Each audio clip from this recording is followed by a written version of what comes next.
오늘의 생명양식은 창세기 22장 1절부터 4절까지의 말씀이 되겠습니다. 구약성경 창세기 22장 1절부터 4절까지의 말씀 제가 봉독해 올리겠습니다.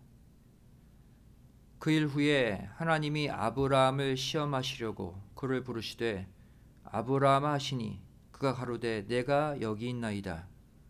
여호와께서 가라사대 내 아들 내 사랑하는 독자 이삭을 데리고 모리아 땅으로 가서 내가 내게 지시하는 한 산 거기서 그를 번제로 드리라. 아브라함이 아침에 일찍 일어나 나귀의 안장을 치우고 두 사환과 그 아들 이삭을 데리고 번제에 쓸 나무를 쪼개어 가지고 떠나 하나님의 자기에게 지시하시는 곳으로 가더니 제3일에 아브라함이 눈을 들어 그곳을 멀리 바라본지라. 이는 하나님의 말씀이니라. 아멘. 오늘 말씀의 제목은 하나님이 나를 확인해 주시는 축복이라는 제목으로 말씀 전하길 원합니다. 오늘 말씀은 이 박아브람 목사님의 공개되지 않는 원고 가운데 일부를 발췌해서 정리한 내용을 말씀하고자 합니다. 이 말씀의 부제목은 바로 주여 내가 여기 있나이다 라는 제목이에요. 이 아담 타락 후 하나님은 10대 만에 노아를 찾아서 인류 구속을 이루고자 하셨습니다. 하지만 노아의 둘째 아들 함의 범죄로 그 계획은 어그러지고 말았죠. 그 다음 또 10대 만에 찾은 사람이 바로 아브라함입니다. 아브라함을 통해 시작된 이 하나님의 구속 계획은 그의 아들 이삭과 그의 손자 야곱을 통해 아름답게 정착되었고 결국 이 아브라함의 자손으로 예수 그리스도가 탄생하심으로써 그 절정을 이루게 되었습니다. 이러한 구속 계획의 시작과 열매를 한눈에 볼 수 있게 만든 짧은 설계도가 바로 마태복음 1장 예수 그리스도의 족보죠. 특별히 마태복음 1장 1절 말씀 보시면 아브라함과 다윗의 자손 예수 그리스도의 세계라 이렇게 말씀하고 있습니다. 이 구절이 뜻하는 바가 뭐예요? 아브라함으로부터 시작해서 다윗을 거쳐 예수님을 통해 열매를 맺는 구속 역사의 핵심 흐름을 짧게 정리해서 보여주고 있습니다.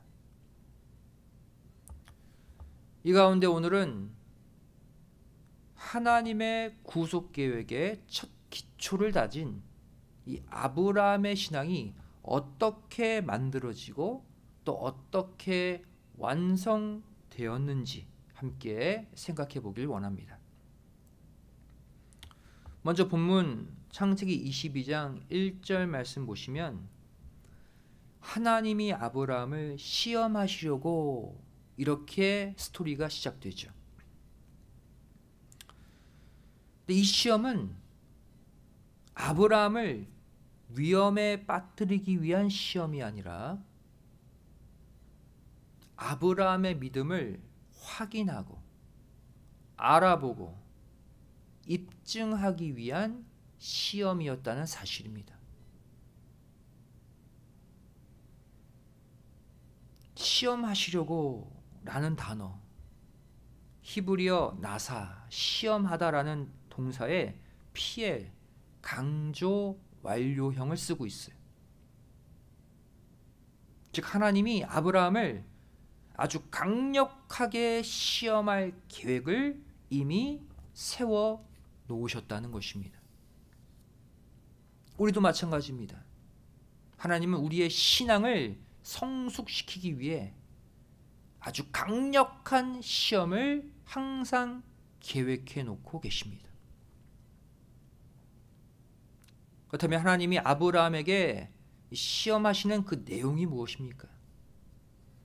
100세에 낳은 이삭을 번제물로 바치라는 시험이죠. 번제는 어떠한 제사입니까? 먼저 제물을 죽여서 피를 다 뺍니다. 또 목을 베요. 그리고 가죽을 다 벗기죠. 또 각을 뜹니다. 조각조각 잘라요. 또 기름을 다 베어내고 내장과 정강이를 물로 다 씻습니다. 그리고 그 전부를 불로 태워서 바치는 제사가 번제예요. 여러 제사 가운데서도 가장 잔인한 참혹한 방법의 제사가 번제예요. 즉 사랑하는 독자 이삭을 하나님께 제물로 바치되 가장 잔인한 방법, 완전히 분해해서 불로 태워서 바치라는 시험이에요. 그렇다면 아브라함은 어떻게 해서 이 끔찍한 시험을 통과하게 되었을까요? 이 시간 그 비결을 배워보길 원합니다. 첫 번째 비결, 바로 절대 침묵이었다. 아브라함은 이 어려운 시험의 내용을, 이 끔찍한 시험의 내용을 아내 사라에게도 또 아들 이삭에게도 절대로 말하지 않았어요. 만일 말했다면 절대로 이삭을 번제단 위에 올려놓지 못했을 것입니다. 아브라함은 사람들에게는 침묵하면서도 하나님께는 계속적으로 기도했어요. 기도했기 때문에 절대 침묵이 가능했고 시험 통과가 가능했다는 것이죠. 마태복음 26장 41절 말씀 보시면 시험에 들지 않게 깨어있어 기도하라. 마음에는 원이로되 육신이 약하도다 시고 그랬어요. 이 말씀처럼 아브라함은 시험에 들지 않도록, 시험에 실패하지 않도록 깨어 기도했어요. 그 결과 이 시험에서 통과하게 되었고 결국 하나님께로부터 그 믿음을 인정받았죠. 여기서 우리는 우리에게 닥치는 시험 통과의 첫 번째 비결을 배울 수 있습니다. 무엇입니까? 하나님의 시험을 받는 데 있어서 우리에게도 이 절대적 침묵이 있어야 한다는 것입니다. 하나님이 주신 시험 가운데 내가 중요한 결단을 내려야 하는 그 순간, 누구에게 그것을 말하게 되면 반드시 방해가 뒤따릅니다.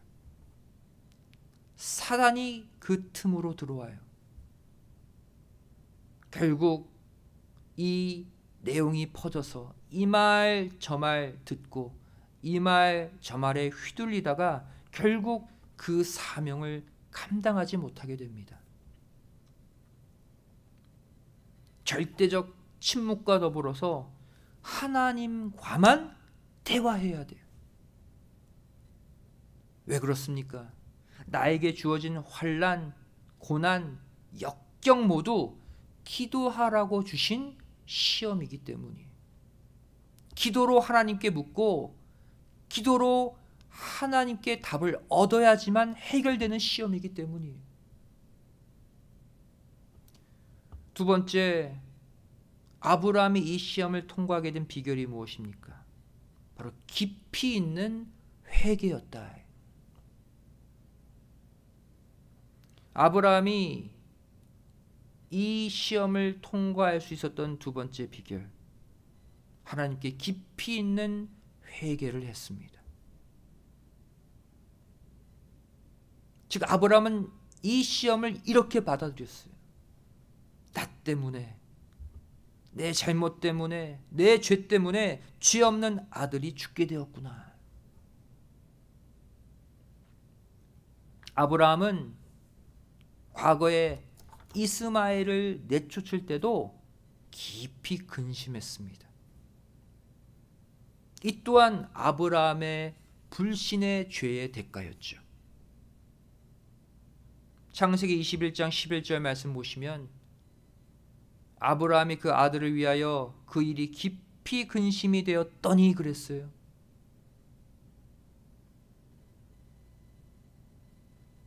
아브라함은 이 하나님의 명령을 받고 이삭을 바치기 위해 아침 일찍 일어났습니다. 다시 말해 아들 이삭을 번제로 바치라, 이 명령을 받고 하나님과 그 어떤 협상을 하거나 그 일을 지연시키지 않았다는 거예요. 곧바로 순종에 들어갔어요. 창세기 22장 3절 4절 말씀 보시면 아브라함이 아침에 일찍 일어나 나귀의 안장을 지우고 두 사환과 그 아들 이삭을 데리고 번제에 쓸 나무를 쪼개어 가지고 떠나 하나님의 자기에게 지시하시는 곳으로 가더니 제3일에 아브라함이 눈을 들어 그곳을 멀리 바라본지라 그랬죠. 하나님은 아브라함에게 독자 이삭을 바칠 때 가까운 곳에서 곧바로 바치라고 명령하지 않았어요. 오히려 3일 길을 걸어야만 도달할 수 있는 먼 곳까지 아브라함을 가게 하셨습니다. 그 이유가 무엇일까요? 하나님은 아브라함에게 이 3일 길을 걸으며 자신의 죄를 뼈저리게 회개하게 만드신 거예요.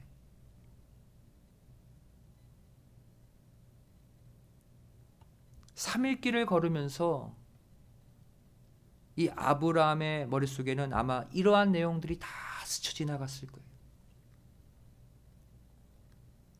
횃불 언약을 믿지 못하고 불신의 자녀 이스마엘을 낳았던 일, 또 이로 인해 하갈이 사라를 멸시하게 만든 일,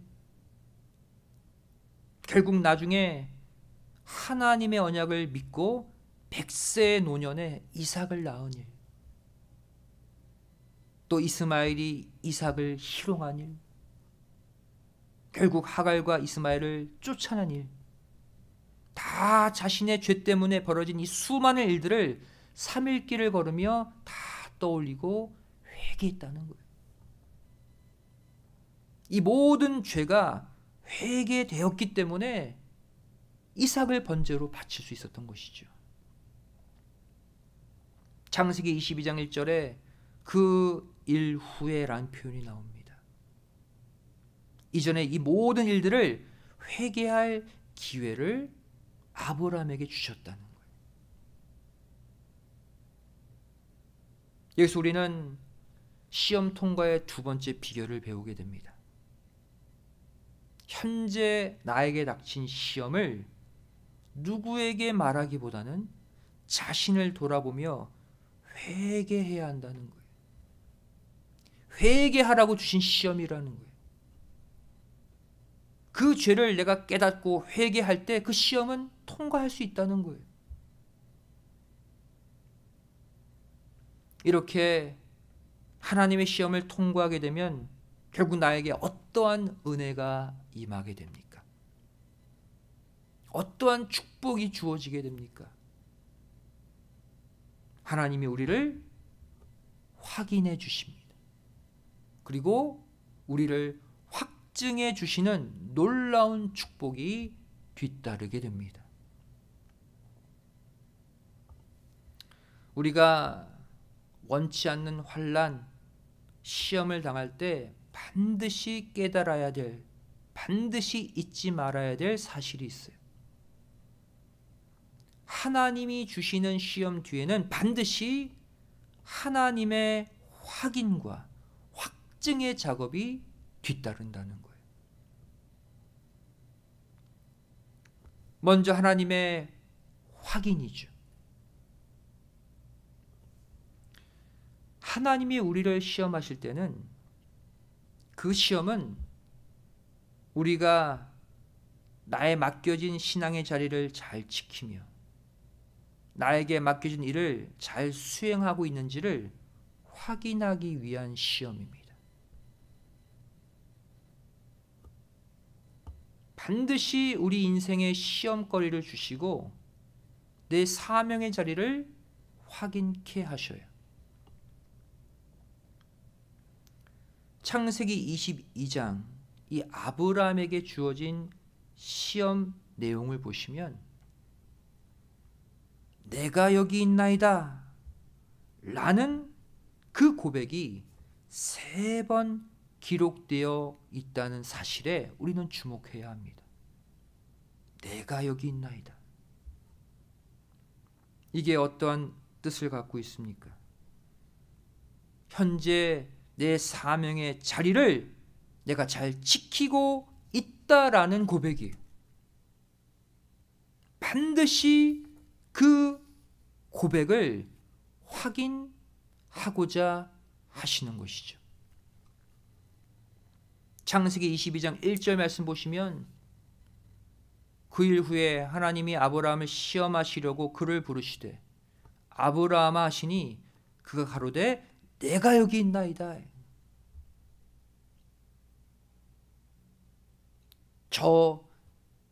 저에게 주어진 그 자리 잘 지키고 있습니다.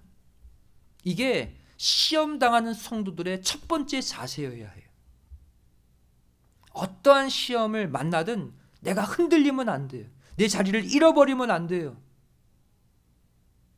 내가 여기 있나이다. 제 사명의 자리 굳건히 지키고 있습니다. 이렇게 출발해야 된다는 것이죠.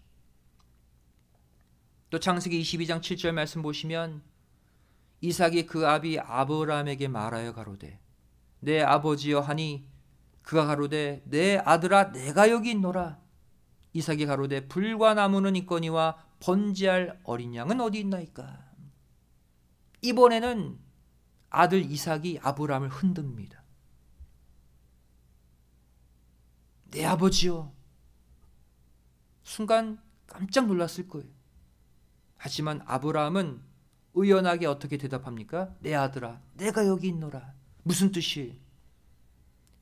내가 있어야 할 자리에 나는 지금 그대로 있다는 거예요.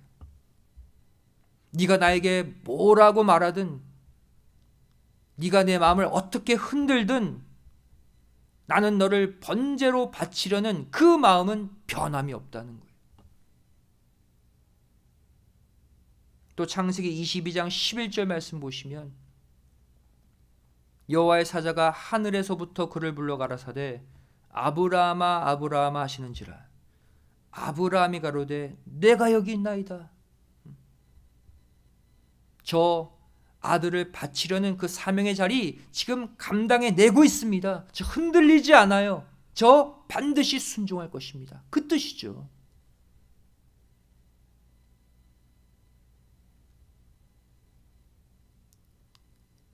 이 신앙의 자리를 확인하는 역사, 이것은 아브라함의 믿음의 3대 야곱도 마찬가지였어요. 창세기 46장 2절 말씀 보시면 밤에 하나님이 이상 중에 이스라엘에게 나타나시고 불러 가라사대 야곱아 야곱아 하시는지라. 야곱이 가로되 내가 여기 있나이다. 저 약속의 땅, 횃불 언약이 성취되어야 할 그 가나안 땅 잘 지키고 있습니다. 제 사명의 자리에 저는 그대로 있습니다라는 고백이에요. 그때 하나님이 야곱에게 뭐라고 말씀하십니까? 이어지는 창세기 46장 3절 말씀 보시면 하나님이 가라사대 나는 하나님이라 내 아비의 하나님이니 애굽으로 내려가기를 두려워 말라. 내가 거기서 너로 큰 민족을 이루게 하리라. 자신의 사명의 자리를 잘 지키고 있는 야곱에게 하나님은 70가족을 이끌고 애굽으로 내려가라는 새로운 사명을 허락해 주셨다는 거예요. 이때부터 횃불 언약의 본격적 시행이 이루어지죠. 사명의 자리를 잘 지켰기 때문에 다음에 사명의 장소로 야곱이 나아갈 수 있었던 거예요.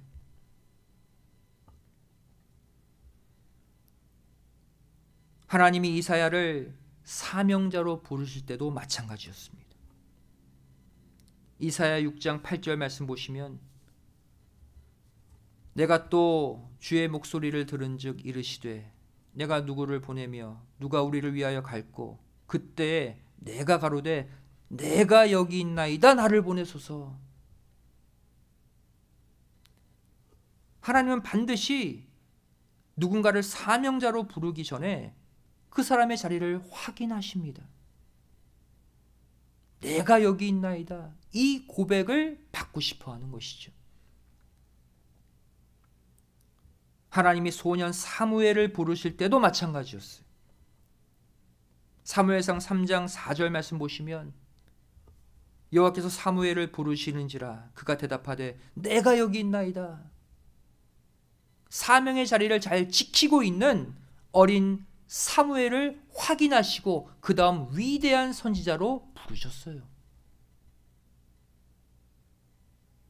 하지만 인류의 시조 아담은 하나님의 물음에 내가 여기 있나이다 라고 대답하지 못했습니다. 왜? 이미 자기 자리를 지키지 못하고 타락해버렸기 때문이에요. 사명의 자리를 잃어버리면 절대로 내가 여기 있나이다 라고 고백할 수 없어요. 창세기 3장 9절 10절 말씀 보시면 여호와 하나님이 아담을 부르시며 그에게 이르시되 내가 어디 있느냐. 이때 아담은 어떻게 대답했어야 합니까? 내가 여기 있나이다. 저 제 사명의 자리 굳건히 지키고 있습니다 라고 대답해야 될 순간에 그렇게 못했어요. 왜? 이미 그 자리를 잃어버리고 타락했기 때문이죠. 따라서 아담은 10절에 이렇게 대답합니다. 가로되 내가 동산에서 하나님의 소리를 듣고 내가 벗었으므로 두려워하여 숨었나이다. 사명의 자리를 잃어버렸다는 거예요. 우리도 어떠한 상황, 어떠한 환경 속에서도 하나님 내가 여기 있습니다라고 당당히 외칠 수 있어야 합니다. 하나님 저 어떠한 경우에라도 제게 맡겨주신 그 사명의 자리, 예배의 자리, 기도의 자리, 봉사의 자리 떠나지 않고 잘 지키고 있습니다. 걱정 마세요. 이러한 믿음의 고백을 하나님은 받길 원하시는 거예요. 어떤 상황, 어떤 사건이 일어날 때마다 흔들거리고 내가 지켜야 될 사명의 자리를 잃어버린다면 하나님의 확인의 역사는 사라지고 맙니다. 박아브람 목사님께서는 이렇게 말씀하셨어요. 우리가 이렇게 내가 여기 있나이다 자신의 자리를 잘 지키고 있으면 하나님이 오셔서 반드시 나를 확인해 주신다. 눈도장을 찍어 주신다는 거예요. 이 하나님의 확인의 역사가 일어나게 되면 뒤따라오는 것이 바로 하나님의 확증의 역사예요. 아브라함에게도 하나님의 확증의 역사가 뒤따랐습니다. 창세기 22장 12절 말씀 보시면 사자가 가라사대 그 아이에게 내 손을 대지 말라. 아무 일도 그에게 하지 말라. 내가 내 아들 내 독자로 내게 아끼지 아니하였으니 그랬어요. 확증의 순간입니다. 또 창세기 22장 16절 말씀 보시면 내가 이같이 행하여 내 아들 내 독자를 아끼지 아니하였은즉 확증의 역사예요. 여기서 아끼다라는 단어가 나오죠. 히브리어 하사크입니다. 보류하다, 제한하다, 또 방해하다라는 뜻을 가지고 있어요. 즉 아끼지 않는다, 무슨 뜻입니까? 내가 헌금할 때, 내가 헌신하고 봉사할 때 그것을 미루지 않는 것을 말해요. 그 분량을 제한하지 않는 것을 말해요. 또 남이 헌신하는 것을 방해하지 않는 것을 말합니다. 이것이 우리가 맺어야 될 확증의 열매예요.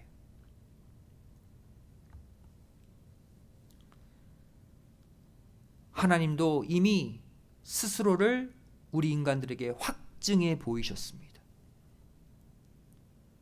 로마서 8장 32절 말씀 보시면 자기 아들을 아끼지 아니하시고 우리 모든 사람을 위하여 내어주신 이가 그랬죠.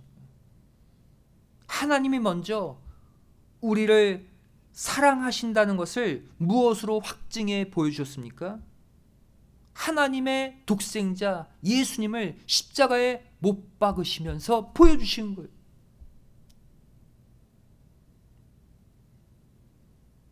하나님도 우리를 구원하기 위해 독생자 그리스도를 아끼지 않고 내어주셨듯이 우리도 내 어떠한 것도 히브리어 하사크로 아끼지 않고 하나님께 내어 드려야 할 줄 믿습니다. 그럴 때 어떠한 확증의 역사가 일어나요? 창세기 22장 12절, 내가 이제야 내가 하나님을 경외하는 줄을 아노라의 역사가 일어나는 거예요. 이 아노라 히브리어 야다죠.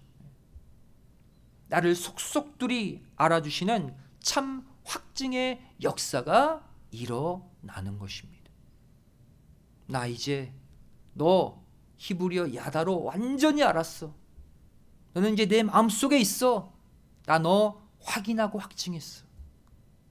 이것이 되어지는 순간 앞으로의 우리의 인생은 아버지 하나님이 책임져 주시고 이끌어 가심을 믿으시기 바랍니다. 우리 모두 예외 없이 아브라함의 자손으로 부름받았어요. 아브라함이 이 마지막 시험을 통과함으로 하나님의 확인과 확증을 받았듯이 우리도 그 어떠한 극악한 환경, 처절한 상황에 처해 있다 할지라도 반드시 그 상황을 이겨내고 통과함으로 말미암아 하나님의 이제야의 확증의 축복을 반드시 받아 누리는 모두가 되시기를 주님의 이름으로 간절히 축원드리겠습니다. 기도하시겠습니다. 사랑하신 아버지 하나님, 이 시간 수요 예배 말씀을 통해서 우리의 믿음을 확인해 주시고 확증해 주심에 감사드립니다. 저희를 하나님이 주시는 강력한 시험, 그 시험에 걸려 넘어지는 자들 되지 않게 하여 주시고 그 시험을 통해 오히려 우리의 사명의 자리를 굳건히 지키고 하나님의 확인의 축복, 확증의 축복을 반드시 받는 승리하는 삶이 되게 하여 주시옵소서. 그리하여서 앞으로의 우리의 삶은 하나님의 품속에서 이루어지고 늘 하나님과 교통하면서 이 죄악에 휩쓸리지 아니하는 승리하는 인생들 되게 하여 주시옵소서. 감사드리오며 사랑 많으신 예수님의 이름으로 간절히 기도드리옵나이다. 아멘. 하나님께 영광 드리겠습니다.